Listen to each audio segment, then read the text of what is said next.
Boa noite a todos. É com muita alegria que estamos aqui, trazendo o abraço fraterno da família Chico Xavier, do Núcleo de Estudo Espírita Chico Xavier aqui da Palhoça, e atendendo o convite carinhoso deste companheiro e amigo Altamiro.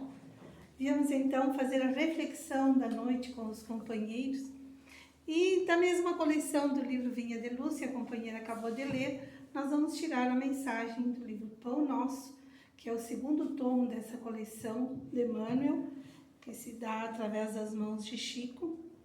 Capítulo 9, Homens de Fé.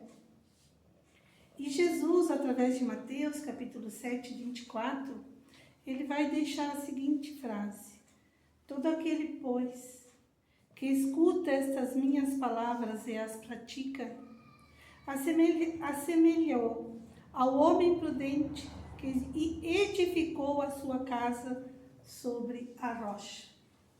Acho que todos nós conhecemos essa passagem, quando Jesus nos orienta a que cada um de nós construamos a nossa casa sobre a rocha, para se manter firme. Mas só que ele diz, poxa, mas aqui na Palhoça não tem rocha, né? É muito mangue que tem por aqui, como é que a gente vai construir a casa na rocha, né? Pois é, mas não é a casa de 4 paredes, é a nossa casa íntima, é o nosso templo interior. Esse templo ele tem que ser construído em bases sólidas, para quando a gente tenha que enfrentar as vicissitudes da vida, as tempestades da vida, esse templo interior não se abale, ele esteja firme. E esse é o objetivo da vinda do Cristo. O Cristo veio até nós para nos mostrar o caminho, a verdade e a vida. E a gente às vezes até agora não sabe qual é o caminho, não sabe qual é a verdade e não sabe viver a vida. Nós ainda andamos aí meio que perdidos. Ai, mas eu acredito em Deus, em Jesus, eu sou cristã desde que nasci. Só que ainda estamos distantes de entender efetivamente o que é ser cristão. Nós, durante todos esses mais de 2000 anos, nós ficamos adorando, idolatrando, louvando a figura do Cristo.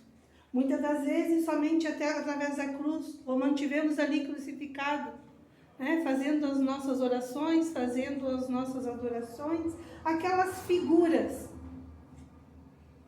Só que nós, interiormente, nos mantivemos iguais. Mesmo com as oportunidades que a vida tem nos dado, as opções reencarnatórias que a vida tem nos dado, para a melhoria do nosso ser interior, nós pouco temos aproveitado.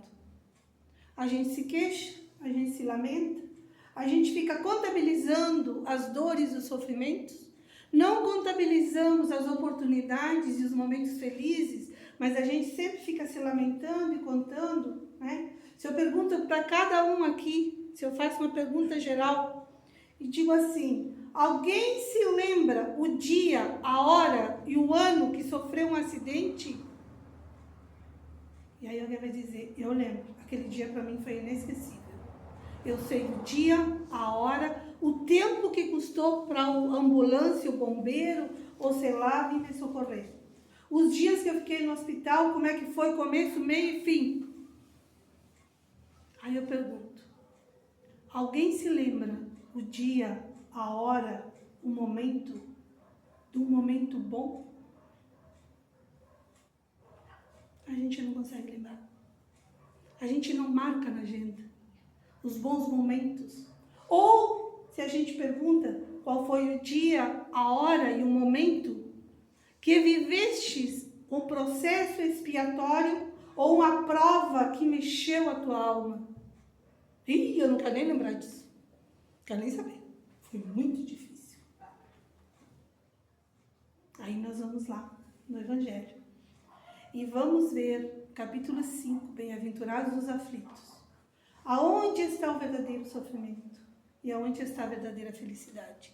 Mas vamos lá, vamos aos homens de fé e vamos ver o que Emmanuel nos fala a respeito desta frase, dessa mensagem do Cristo através de Mateus. Ele diz assim, os grandes pregadores do Evangelho sempre foram interpretados à conta das expressões máximas do cristianismo, na galeria dos tipos veneráveis da fé. Entretanto, isso somente aconteceu quando os instrumentos da verdade efetivamente não olvidaram a vigilância indispensável ao justo testemunho.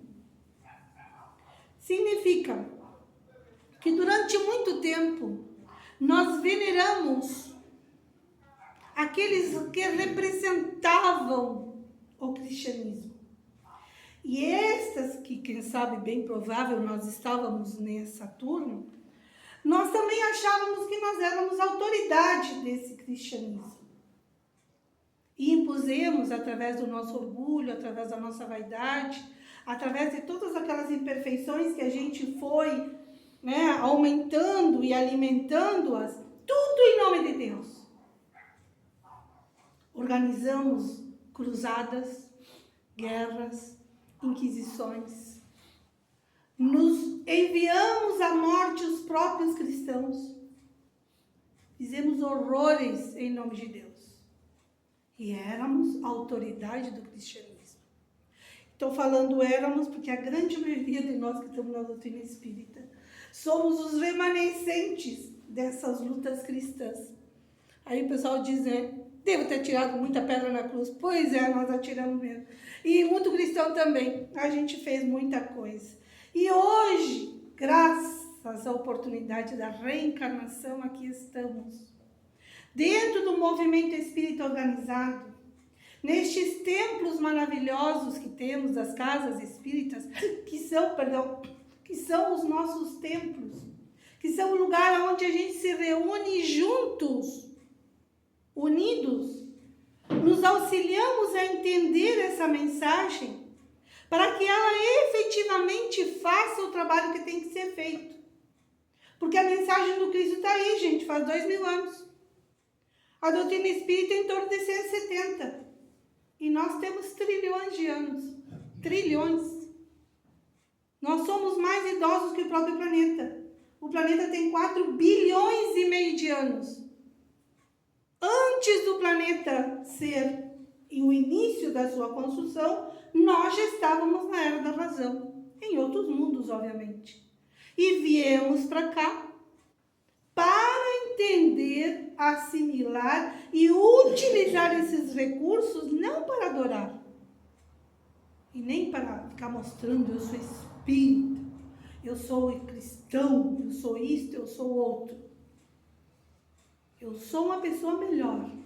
Eu estou me esforçando por ser uma pessoa melhor.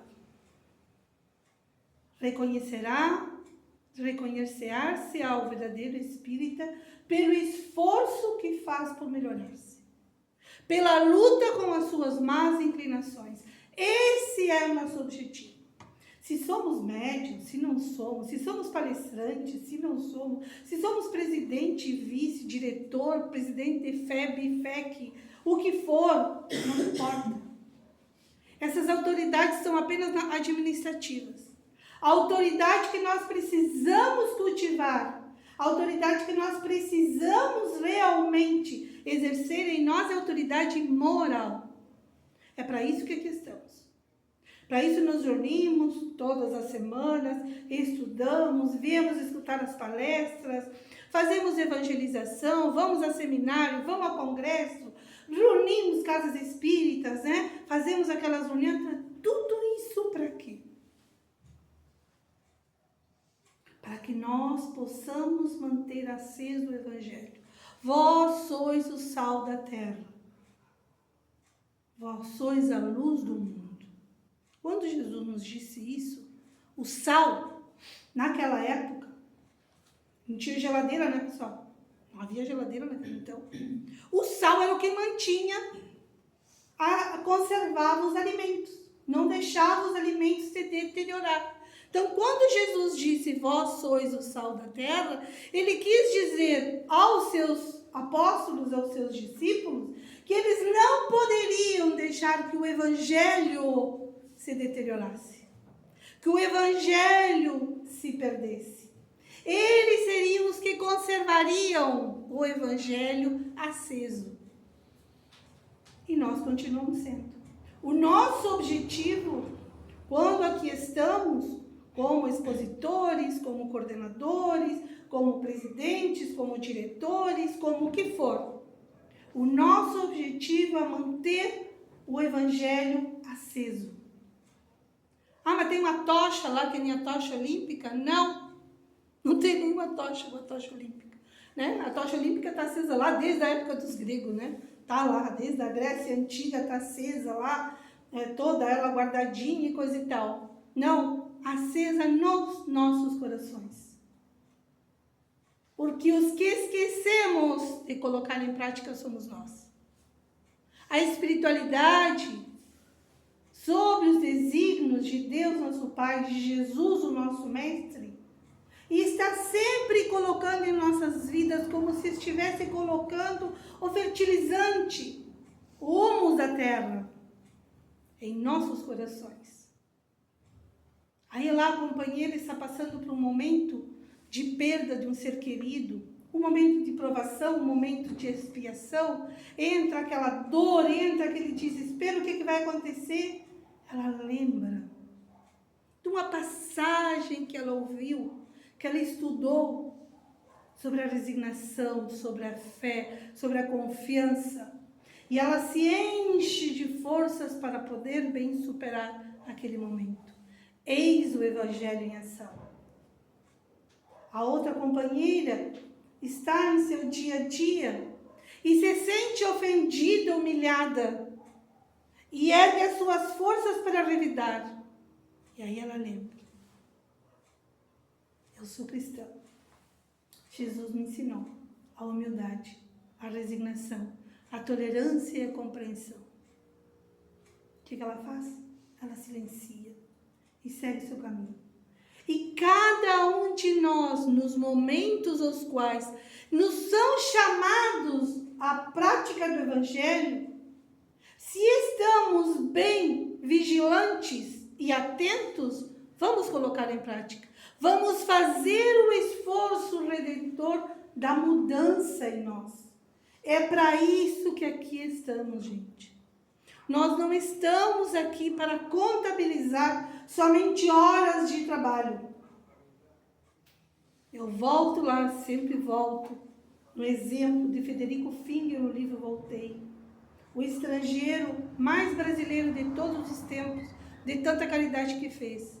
Em nenhum momento perguntaram para ele quantas horas estivesse no movimento espírita, quantas horas estivesse na tribuna espírita, quantas cestas básicas, quantos desabrigados. Nada, ninguém perguntava nada para ele. E nunca ninguém elogiou ele, porque ele imaginou assim: eu vou chegar na espiritualidade e vai ser aquela festa, né? Porque chegou o grande missionário. Ele se deu conta que não chegou nada, não aconteceu nada. Porque quando nós trabalhamos, queridos amigos, nós trabalhamos porque essa nossa tarefa é uma tarefa redentora. Cada um de nós. Nós pedimos para redimirmos dos males que nós mesmos praticamos nas preguiças encarnações. Nós pedimos para podermos assim ajustar contas, não com Deus, nem com Jesus, nem com ninguém, porque ninguém vai nos julgar. Com quem nós pedimos? Questão 621 do Livro dos Espíritos, com a nossa consciência. Só com a nossa consciência. Nós temos um juiz implacável. A consciência. Mais nada. Porque Deus não nos julga. Deus não nos cobra. Deus já perdoou nossos erros por antecipação. Mas todos nós estamos sobre as suas leis imutáveis e perfeitas. E elas estão gravadas em nós. Enquanto nós não andarmos, não praticarmos essas leis na sua total essência, a nossa consciência irá nos cobrar. Nós não conseguiremos alçar voos mais altos. Poderemos ter sido presidente dos presidentes da instituição, não importa. Isto são apenas encargos humanos.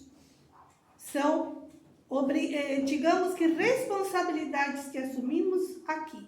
Mas diante da nossa consciência, o que vale, o que construímos em nós, o que reconstruímos em nós. Isso é o que vale. Então ele vai nos dizer que é interessante verificar que o mestre destaca entre todos os discípulos aquele que lhe ouve os ensinamentos e os pratica. Será que nós estamos praticando? Será que nós estamos ouvindo? E essa é uma questão que às vezes a gente se pega. A gente está em tantos anos, tantas décadas dentro da doutrina, já coordenamos isso, já fizemos o outro, já fizemos o outro, já fizemos o outro. E aí? O que fizemos com nós? Será que nós estamos fazendo realmente o que é necessário em nós? Será que nós realmente estamos fazendo as mudanças que precisam ser feitas em nós? Isso só nós podemos responder, mais ninguém. Porque para os outros nós poderemos parecer, né, como ele fala aqui, né, aqueles veneráveis da fé. Mas e para nós? Será que somos? Porque só nós sabemos o que se passa no nosso íntimo. Só nós sabemos. E é nós e Deus, mais ninguém. Daí se conclui que os homens de fé não são aqueles apenas palavrosos e entusiastas, mas os que são portadores igualmente da atenção e da boa vontade perante as lições de Jesus, examinando-lhes o conteúdo espiritual para o trabalho de aplicação no esforço diário. É um esforço nosso. Pá, minha filha, mas eu já estou há tantos anos na doutrina, eu tenho dificuldade em muitas áreas. Todos nós temos dificuldades em muitas áreas. Porque o ser humano é um ser tão complexo. Nós temos em cada um de nós um universo de emoções. Nós temos dentro de nós um universo de história.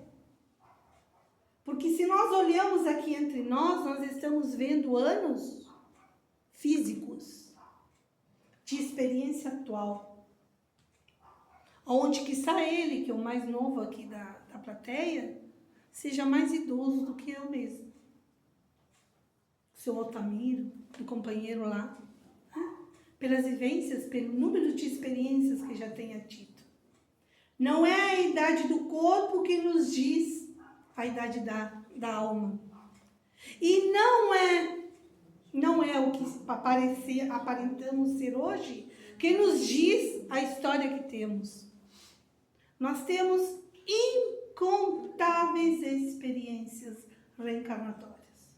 Não tem como contar. E as experiências, podemos dizer que se há menos de 100 anos nós tivemos uma Segunda Guerra Mundial, e há pouco tempo atrás nós tivemos muitas outras lutas e muitos outros períodos sangrentos da nossa história, o nosso passado não é de muita luz, podemos garantir. Nós hoje estamos vivendo um dos melhores momentos da história da humanidade. Nós estamos vivendo num dos momentos onde a espiritualidade está iluminando o mundo. Mas como assim espiritualidade? A gente está vendo guerra lá, está vendo guerra aqui, está vendo coisa ali.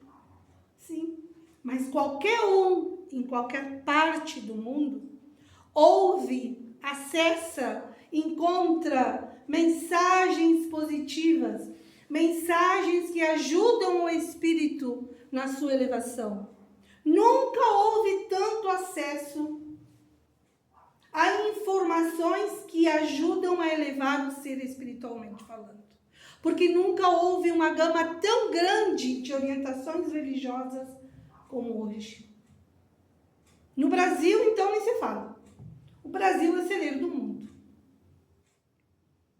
Nós estamos aqui no Pacheco, não é só Altamira. Pacheco. Quem mora no Pacheco? Perfeito. Pergunto. Casa Espírita, eu já sei que é uma que tem aqui. Quantas igrejas, templos tem no Pacheco? Assembleia. Só aqui, que eu saiba, acho que tem umas 3. Só aqui perto. Só aqui perto. É.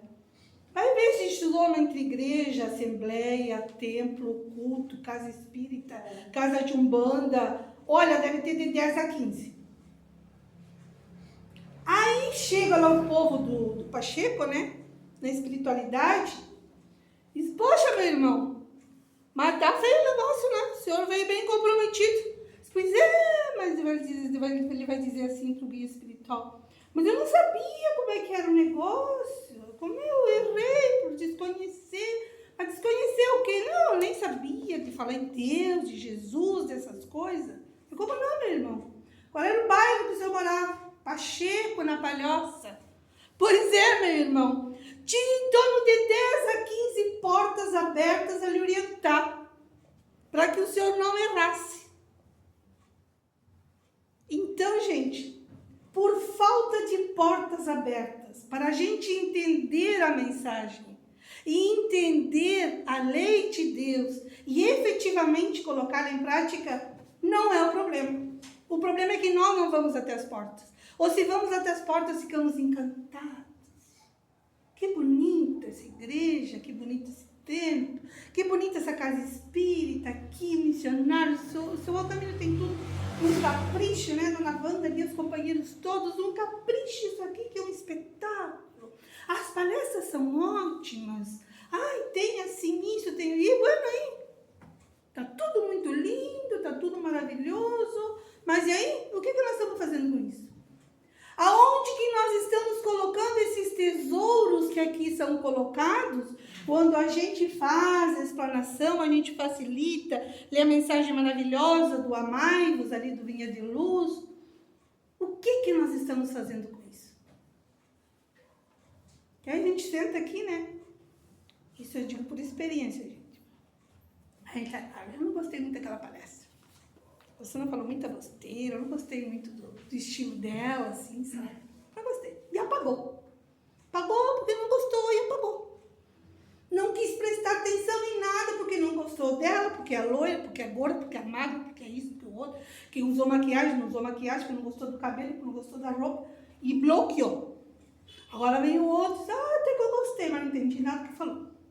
Falou muito bonito, aquele outro palestrante, mas não entendi nada o que ele disse. Mas também não me esforcei. Porque eu fiquei pensando que eu saio daqui, tem a novela, tem programa, tem Netflix, tem uma série maravilhosa que eu estou escutando. Melhor ir para casa para escutar. E assim nós vamos indo, gente. Mas só que, passados anos, a gente diz assim, não, eu estou ótimo com Deus, porque eu fui todas as palestras públicas do missionário.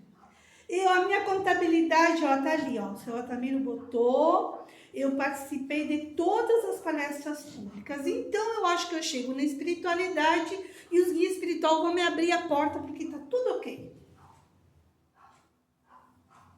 Mas só que nós cometemos o maior erro. Nós perdemos tempo, gente. Que a gente veio na doutrina espírita, mas não permitiu que a doutrina espírita entrasse em nós. Nós entramos pela porta da casa espírita, mas não permitimos que o que a mensagem espírita precisa entrar em nós, a gente fechou a porta. Aí a gente saiu para passear. E a gente não está a passeio.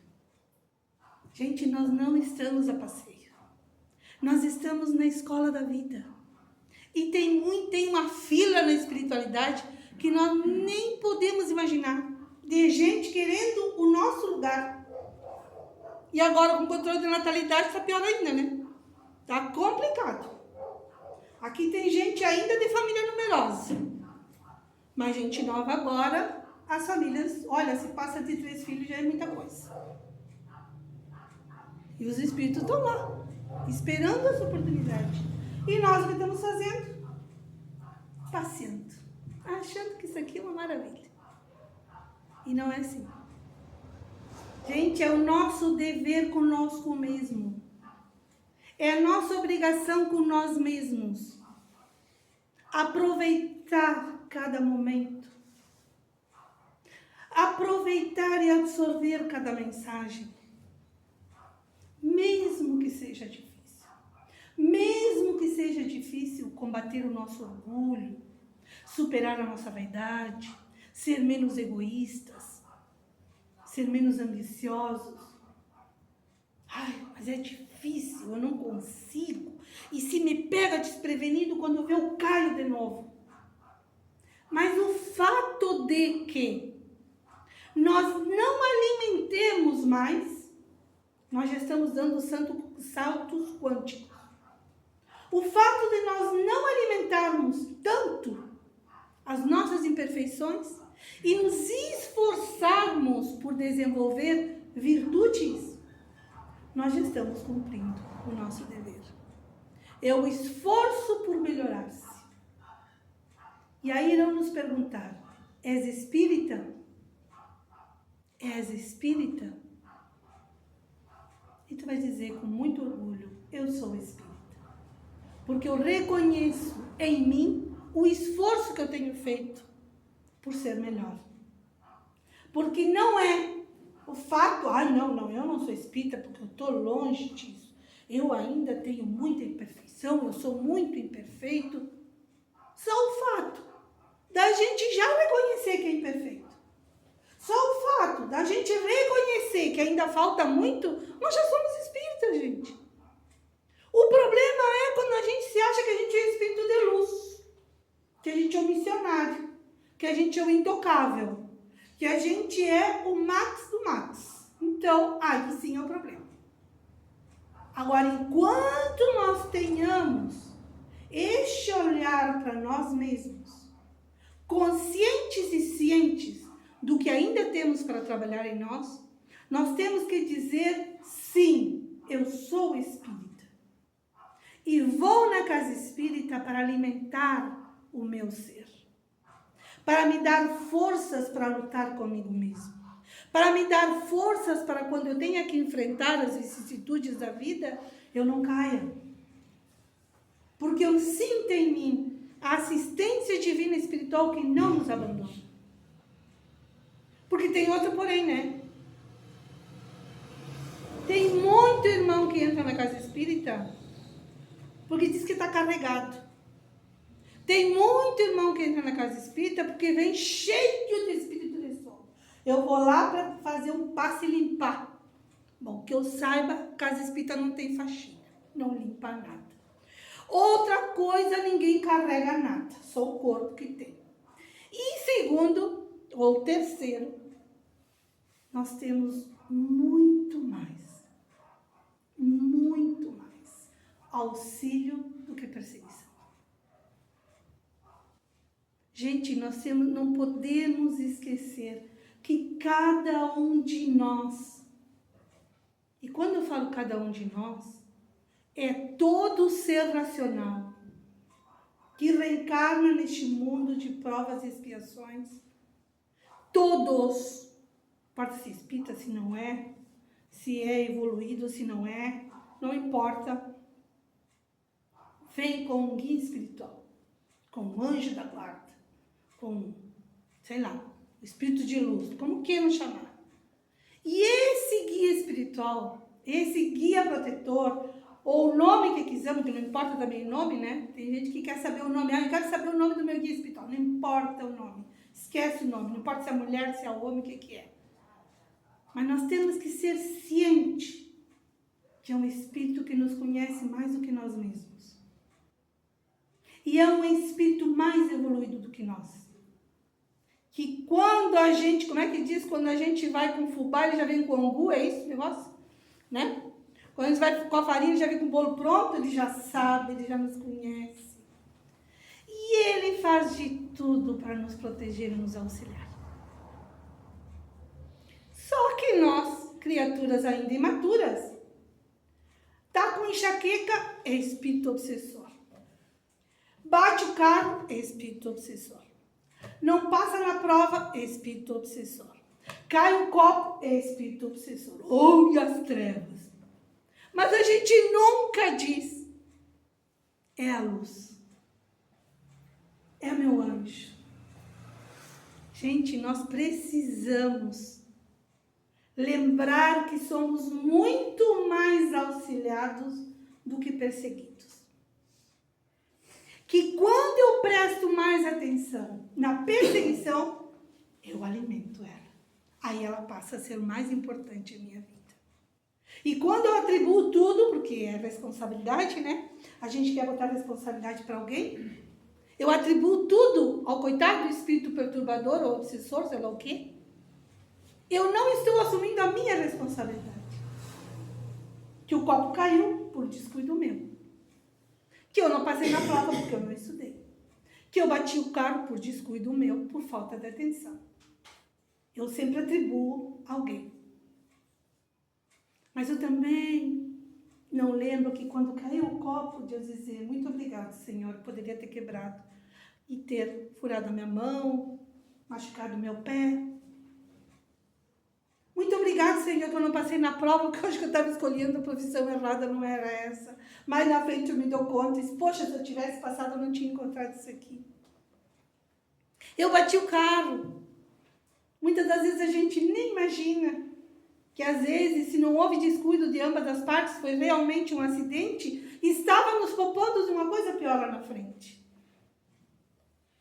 Nós não conseguimos ver, porque não exploramos em nós e não nos habituamos a ver em nós as melhores coisas da vida.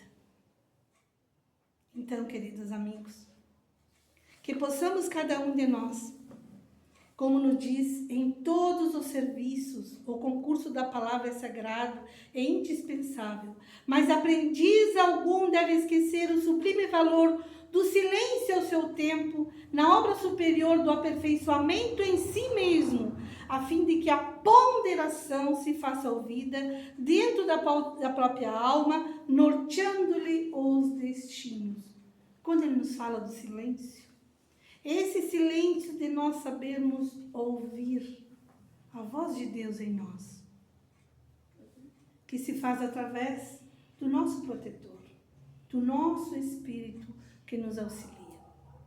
Pô, mas eu não sou médium, eu não escuto ninguém, eu não vejo ninguém, eu não sei nada, né? Bueno, quando não consegue, então vai na casa espírita, solicite um atendimento fraterno, converse com o irmão, né? Que alguém vai lhe dar uma orientação. Muitas das vezes a gente, mas eu não vou, não sei, não conheço, não, aquela coisa toda, né? A gente coloca um monte de empecilho, né?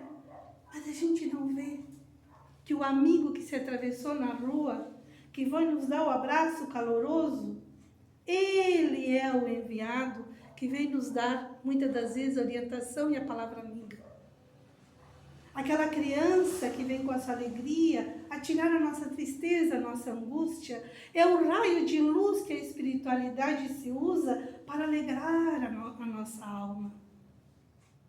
E sejamos atentos, oremos e vigiemos a nossa vida e vamos perceber que a luz divina de Deus está constantemente nos auxiliando para quê?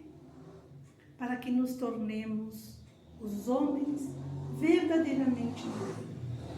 Queridos amigos, queridas irmãs, foi um grande prazer, uma honra imensa poder estar aqui junto com os companheiros, compartilhando essa mensagem de Emmanuel, do livro Pão Nosso, aqueles que tiverem oportunidade de lê-lo, o capítulo 9, Homens de Fé.